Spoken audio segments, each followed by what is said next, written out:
Salut la Bulls Nation, j'espère que vous allez bien. C'est l'heure de revenir sur le back-to-back que les Bulls ont réalisé mercredi et jeudi à Houston et ensuite au United Center contre Utah. Et puis aussi quelques petites infos qu'on a eues sur nos blessés et la durée de leurs absences. Donc on va revenir sur un petit peu tout ça, à commencer évidemment par le match de mercredi à Houston, où on était sans Kobe White parce qu'on l'avait mis en repos, vu qu'il joue toujours pas les back-to-back, et ils ont préféré le reposer sur les matchs à l'extérieur que sur le match à domicile, comme ils avaient fait la semaine précédente avec le déplacement à Détroit, et le lendemain le match contre Miami, bon, qui finalement n'a pas eu lieu, mais le plan était prévu comme ça, le reposer à l'extérieur et le faire jouer à domicile.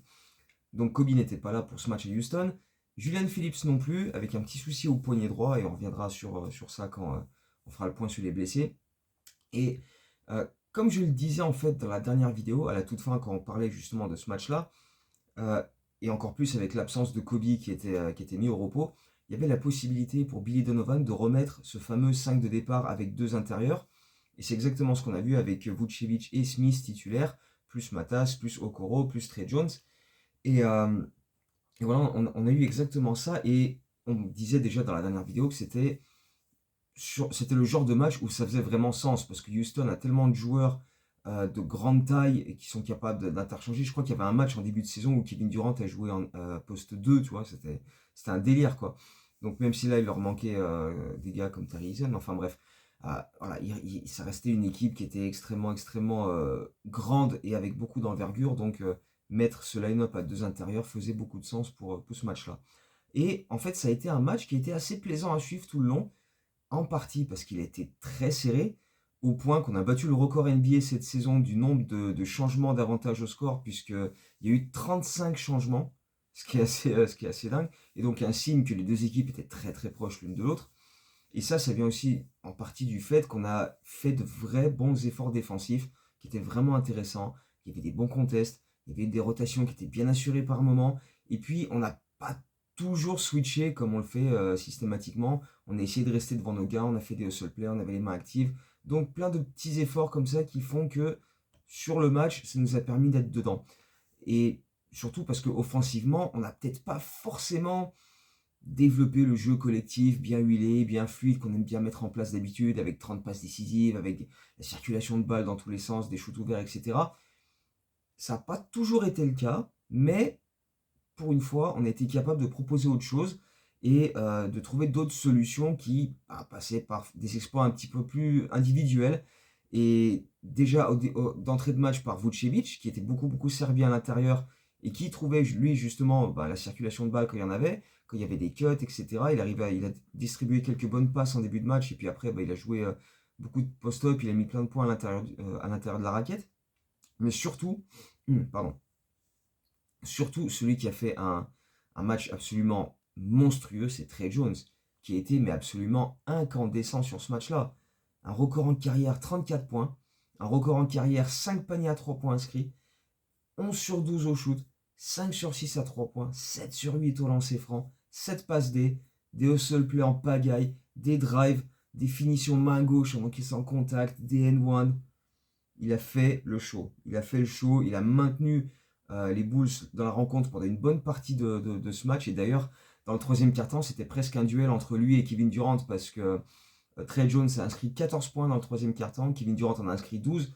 Chacun dans leur style très différent, avec des mid-range pour KD et puis des attaques du cercle et des drives avec sa capacité à, voilà, un premier pas et accélérer, encaisser le contact pour Trey Jones. Donc c'était vraiment euh, un duel hyper fun à suivre. Le problème c'est que c'est Kevin Durant qui a eu le dernier mot dans ce match, avec une gestion un peu plus sereine, tranquille, de la toute fin de match, avec des paniers sur ses spots favoris où il aime bien aller, en mid-range, etc. Et puis aussi, il a trouvé Jabari Smith à deux reprises pour des paniers à 3 points qui ont été cruciaux dans les dernières minutes, pendant que nous, on a eu un peu plus de mal à gérer les événements sur cette fin de match, sur les 2, 3 dernières minutes. Dès que Houston prenait 2 possessions d'avance, on essayait de prendre des 3 points rapides, un petit peu en panique, pour essayer de vite revenir, alors qu'il y avait le temps voilà, d'essayer de poser quelque chose, de se mettre vraiment, même s'il fallait mettre un panier au cercle, réduire l'écart juste de 2 points, mais au moins tu vas rester Alors que là, on a pris des shoots un peu à l'arrache, un peu en mode panique, et ça marche quasiment jamais, quoi. Et ça n'a pas marché sur ce coup-là. Et du coup, on s'incline 119-113. Et bah, on peut un peu nourrir quelques regrets parce qu'il y avait la place. On a fait des bons efforts sur ce match-là. On n'a pas su gérer la toute fin et on s'incline vraiment dans les dernières minutes. Mais la prestation d'ensemble était quand même extrêmement intéressante. Donc, euh, voilà, surtout quand tu prends en compte qu'il manquait Kobe, il manquait encore Giddey, Collins, Phillips. Euh, Bah voilà, la prestation d'ensemble, être capable d'aller bousculer cette équipe de Houston, qui est quand même une équipe très solide, et qui sur le papier est bien meilleure que la nôtre. Voilà, aller là-bas, faire ce genre de match-là et les bousculer, ça reste quand même vraiment intéressant. Après, bah, la toute fin a été compliquée, mais voilà, pendant 46 minutes, ça a été vraiment un match extrêmement plaisant à regarder, et donc hyper intéressant. Et tu peux ressortir de là en te disant, c'est dommage, mais on a montré des bonnes choses, quoi. Donc il y a quand même du positif à en retenir. Sauf que, là par contre, on va s'énerver un petit peu. Il y a une stat qui est sortie après ce match pour dire que après 39 matchs, notre bilan de 18-21 est exactement le même que l'année dernière, l'année d'avant et l'année encore d'avant. Ça fait 4 années consécutives qu'après 39 matchs, le bilan des Bulls est exactement le même, 18 victoires, 21 défaites. Hashtag putain de continuité. Merci Arturas, mais comment on peut encore prendre au sérieux ce que Karnišovas raconte en conférence de presse à chaque fois, quand il te dit on n'accepte pas la médiocrité, on est compétitif, etc. Mais quand on voit ce genre de stats, comment on peut, tu vois, 4 années. Et il y a eu des rosters différents, il y avait Demar, il y avait Zach, il y avait Caruso, il y a eu des manières de jouer différentes, où on jouait très lentement, on était le dernier pace de la ligue, et là sur les 2 dernières saisons, l'an dernier et la saison en cours, on est dans le top 3 à chaque fois. Peu importe la manière dont on joue, peu importe le roster qu'on a, peu importe tout ça, on ne bouge pas d'un pet. Même bilan, à chaque fois. C'est juste hallucinant. Parce qu'en plus, bah, c'est un bilan bidon. Si c'était 4,38 que t'es en 30-19, tu dis ok, on est bien, voilà, tu vois, ok. 18-21, c'est la médiocrité la plus. Voilà, c'est l'exemple le plus flagrant de la médiocrité dans laquelle on est. Et quand ils te disent on n'accepte pas la médiocrité, nanana. Mais on se rend compte un peu du foutage de gueule là. Et là, dans 3 semaines, la trade deadline arrive. Et il va encore faire une conférence de presse pour nous expliquer que, bah voilà, on n'a rien foutu, on n'a pas trouvé des deals qui nous convenaient, etc.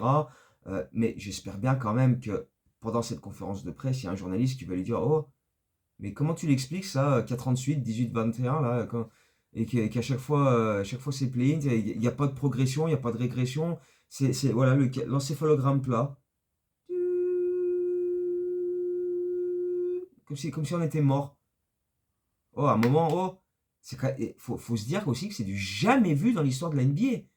On est donc sur les mêmes bases que les 3 dernières années, où on a affiché des bilans quasi identiques.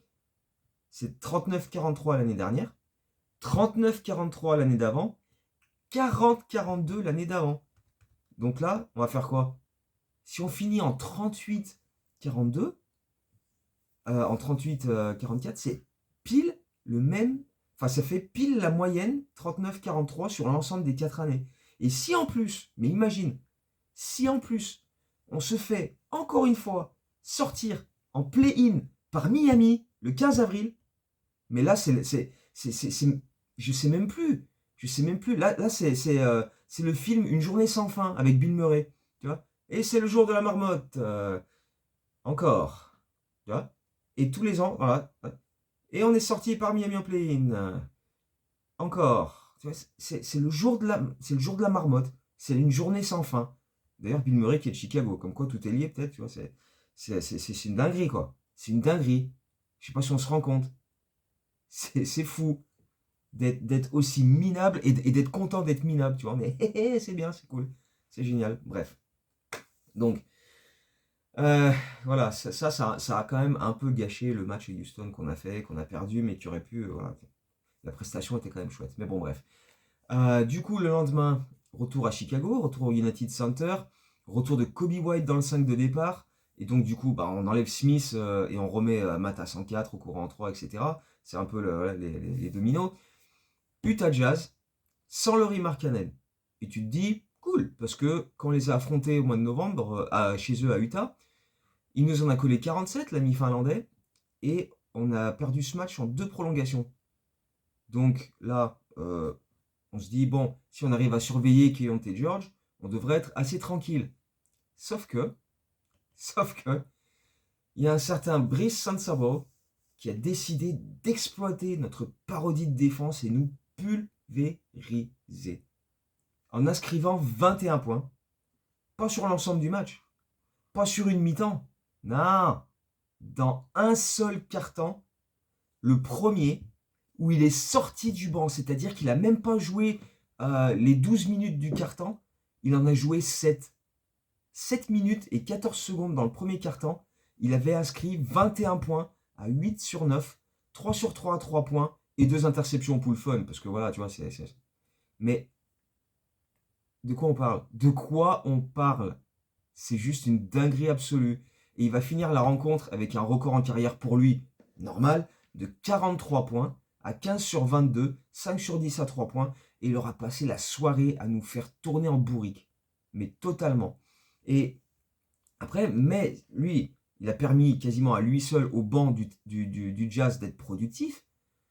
Heureusement, le nôtre a été aussi fantastique, mais de manière plus dispersée avec tout le monde, vraiment. Le banc des Bulls contre Utah a inscrit 61 points avec 5 joueurs qui ont tous inscrit au moins 10 points. Un splendide 12 sur 23 à 3 points alors que les titulaires ont fait 5 sur 20 dans l'exercice. Un plus-minus où tout le monde est en positif alors que chez les titulaires, tu en as 3 à 0 pointé et 2 autres à moins 11, Kobe et Trey Jones pour pas les citer. Donc il fallait bien tout ça pour qu'on s'en sorte, quoi.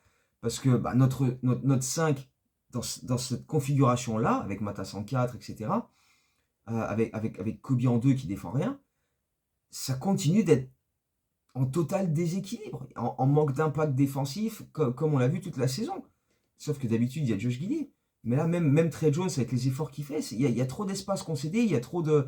Ça manque trop de dureté, on est des softies, on l'a dit 1000 fois, ça aussi. Donc voilà, quand on n'aligne pas notre line-up à 2 intérieurs, on a énormément de difficultés. Et ce match-là contre Utah, comme le match à Utah en novembre, et comme plein d'autres on a fait cette saison, ça a été une parodie de défense toute la soirée.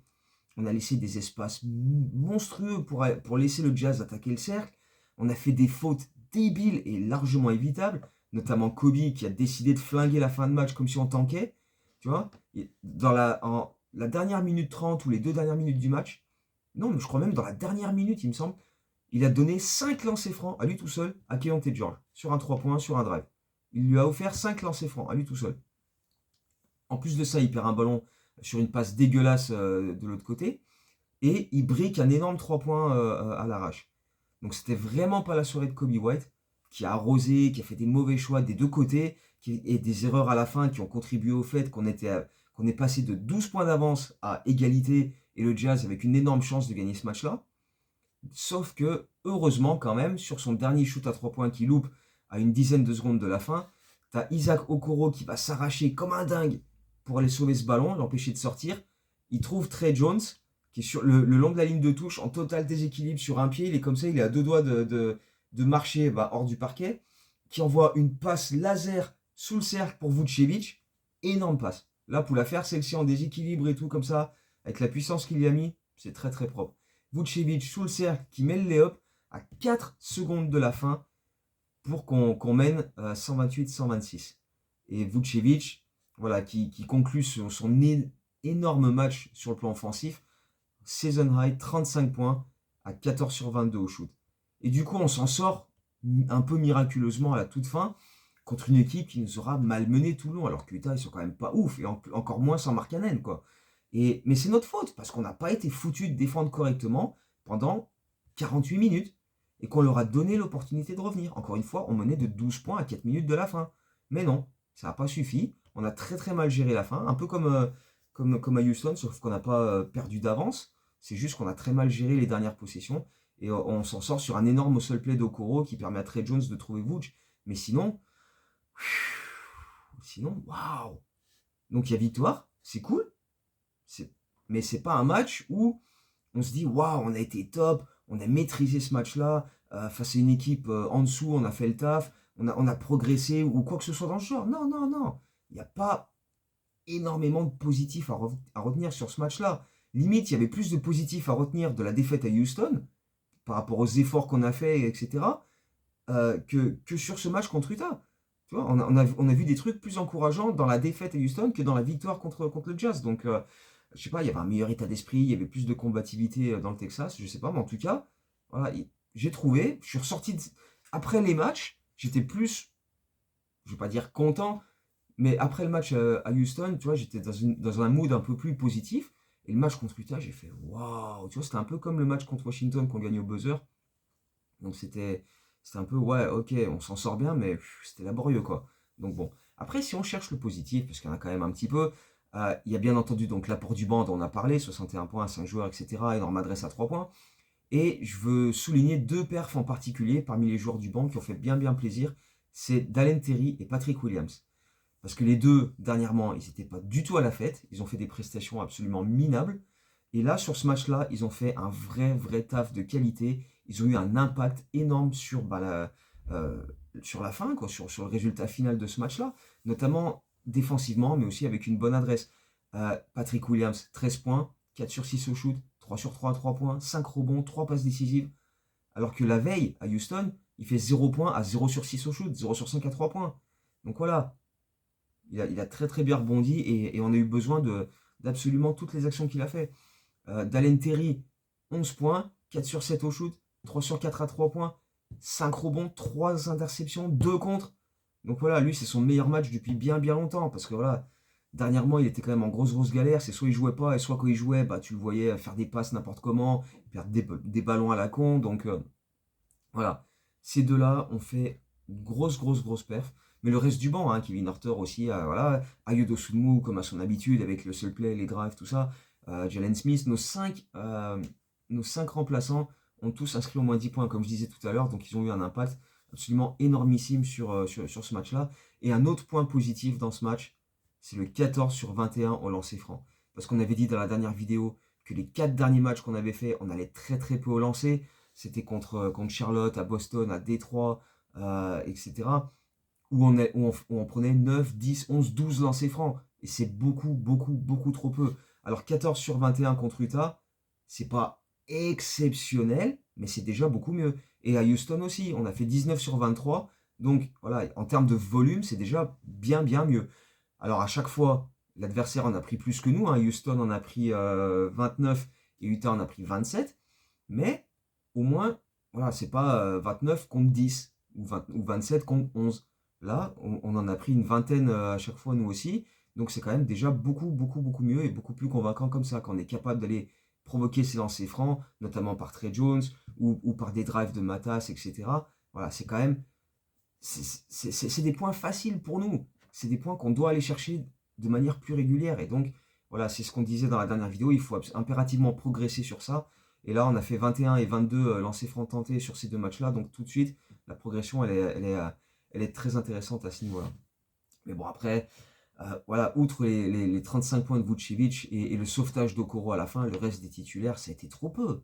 On a parlé de Kobe qui était mauvais. Mata, ça n'a pas été bon sur ce match-là non plus. Défensivement, il y a eu peu d'impact. Encore une fois, voilà, remis en 4 face à. Voilà. Euh, en attaque, pas forcément les bons choix non plus de sa part. Il n'a pas forcément brillé non plus. Trey Jones, à part quelques bonnes passes, je crois qu'il a fini avec 8 passes décisives. Le reste a été un peu moins flamboyant que son match de la veille, mais en même temps, son match de la veille était tellement monstrueux à Houston, personne s'attendait à ce qu'il refasse un match à 34 points et en ratant un seul shoot. Mais voilà, il y a un écart qui est quand même assez énorme entre son match du mercredi et son match du jeudi. Donc voilà, les titulaires dans l'ensemble ont pas été suffisamment impactants, quoi. Et heureusement que le banc nous a tiré d'affaire une fois de plus, comme on l'a vu plein de fois cette saison. Donc après voilà, c'est un travail d'équipe. Là, ce soir-là, c'était le banc. Mais il faut que les titulaires montrent plus, mais dans cette configuration-là, avec ce 5-là, j'ai du mal à voir comment on peut être beaucoup plus productif, notamment sur le plan défensif, parce qu'on démarre toujours les matchs de manière un peu laborieuse, on encaisse beaucoup de points rapidement. Là, voilà, c'est encore vu. Et pourtant, Utah, c'est pas une grosse défense non plus. Les Bulls et les Jazz sont tous les deux dans le top 5 des pires défenses de la ligue. Et ça s'est vu sur ce match-là. Il y a eu des espaces des deux côtés où voilà, ça donne des matchs sur ce score-là. Hein, 128, 126 sans prolongation. Voilà, hein, tu vois, c'était quasiment le même score avant les prolongations quand on les a joués là-bas à Utah, quoi. Donc, bref. Au final, voilà, c'est un back-to-back. Voilà, une victoire, une défaite. On est en 19-21 maintenant, après 40 matchs. Donc on est encore bien empêtré en plein milieu, hein, comme on l'a déjà dit. Donc maintenant, on va revenir un petit peu sur nos blessés, parce que, mine de rien, ce serait cool de pouvoir les récupérer rapidement. Et avant le match à Houston, il y avait le point presse, comme avant chaque match, où Billy Donovan a fait un peu le point. Et donc justement, il a évoqué nos blessés. Et donc, au niveau de Josh Giddey, on avait déjà dit vite fait dans la dernière vidéo qu'il avait fait des parties d'entraînement par-ci par-là là, sur les derniers jours, notamment lundi, mardi. Donc là, il continue de faire un peu ça, de monter en puissance. L'idée, c'est de voilà, voir comment, sur la semaine qui arrive, donc ça, il a dit ça mercredi, hein, donc on part du mercredi à mercredi la semaine prochaine, essayer de monter en puissance, voir comment ça réagit au niveau de sa cuisse, et s'il n'y a pas de souci, il pourrait revenir. Donc j'espère qu'il sera là samedi, la semaine prochaine, quand on sera au United Center pour voir le retrait du maillot de Derrick Rose. Ce serait cool qu'il soit là. J'imagine que là, il y a une espèce d'objectif qui soit là le mardi contre les Clippers, le mardi 20 quand on reçoit les Clippers, ou le 22 quand on se déplace à Minnesota. Voilà. Ou alors si c'est le match du retour contre Boston pour le retrait de maillot de Derrick Rose, voilà. Il devrait, s'il n'y a pas de rechute, etc., il devrait être capable de jouer sur ce match-là. Est-ce que ce sera ce match-là où il va revenir, ou est-ce qu'il pourra revenir un peu avant? Ça reste à déterminer, mais s'il n'y a pas de rechute dans son programme de réhabilitation, il devrait revenir au courant de la semaine prochaine. Voilà. Par contre, Collins, ça va être plus compliqué. Billy Donovan a dit, je ne m'attends pas à ce qu'il puisse jouer avant la coupure All-Star. Donc là, il va passer les 2 prochaines semaines avec une botte de protection au niveau de son pied, parce qu'il est blessé à cause de son orteil. Et il sera réévalué une nouvelle fois dans 2 semaines, parce que là, donc, il était déjà réévalué, et donc, il sera réévalué encore dans 2 semaines pour voir où ça en est. Mais voilà, Billy Donovan n'était pas forcément très positif pour ça, donc on va devoir faire sans lui pendant au moins jusqu'à la coupure All-Star, et on verra à ce moment-là ce qu'il en est, quoi. Et puis pour Phillips, donc il n'a pas joué dans ce back-to-back, avec un souci au poignet droit, mais qui n'est pas considéré comme sérieux de la part du staff médical, donc à prendre quand même avec des pincettes, hein, parce que le staff médical, on sait à quel point les mecs sont fortiches, hein, parce qu'ils te disent, ouais non, c'est pas sérieux, il sera là dans 3-4 jours, et puis l'autre, il va se faire opérer, et puis fin de saison, tu sais, la ligne, elle est très fine entre tout va bien et opération fin de saison, hein, tu vois, donc on va, on va croiser les doigts quand même, hein, mais a priori, de ce qu'on nous dit, voilà, ça devrait pas être trop bordélique, et il devrait être dispo assez rapidement, peut-être même dès ce soir à Brooklyn, parce que voilà, on débute ce soir deux matchs consécutifs face aux Nets, ce soir chez eux, et dimanche au United Center, donc face à cette même équipe des Brooklyn Nets. La semaine suivante va s'annoncer assez épique.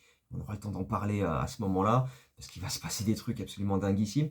Mais voilà, pour l'instant, concentrons-nous sur les Nets, parce qu'ils nous ont déjà torpillés au United Center début décembre, quand on était dans cette série de 7 défaites face à toutes les pires équipes de la ligue, face aux Pelicans, face aux Hornets, face aux Pacers, etc.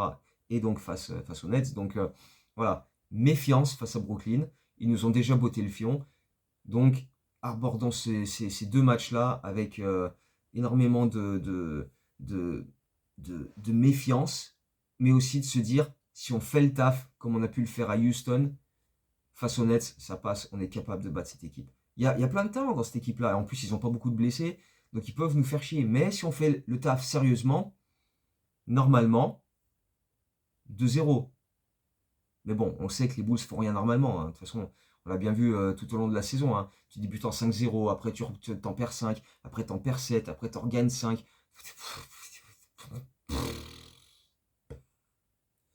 c'est les Bulls. C'est les Bulls. Voilà. Only the Bulls, comme chantait, comment il s'appelle ce groupe, Fall Out Boy. Ils sont originaires de Chicago, c'est eux qui ont fait la musique pour les Bulls. Only the Bulls. Qui peut vraiment faire péter des câbles. Mais bref, on va tenir le coup. On va regarder ces 2 matchs. On va espérer faire le taf et les gagner. Ce serait une bonne idée pour lancer la dynamique. Parce qu'après mardi, on a les Clippers. Jeudi, on va à Minnesota. Et sachant comment les Clippers, ils sont dans une grosse dynamique en ce moment, ça va pas être simple. Minnesota, ça va pas être simple non plus. Ensuite, on a Boston samedi prochain pour le retrait de maillot de Derrick Rose. On sera sur place. Les Lakers 2 jours plus tard, on sera sur place. Donc ouais, le planning là qui arrive, si on se foire contre les Nets, ça va nous rendre la suite beaucoup, beaucoup plus laborieuse. Donc voilà, essayons de gagner les 2 matchs contre Brooklyn. Et on se retrouve après pour parler de ça et du voyage à Chicago qui se profile. Donc d'ici là, portez-vous bien, des bisous et à très bientôt. Ciao Bulls.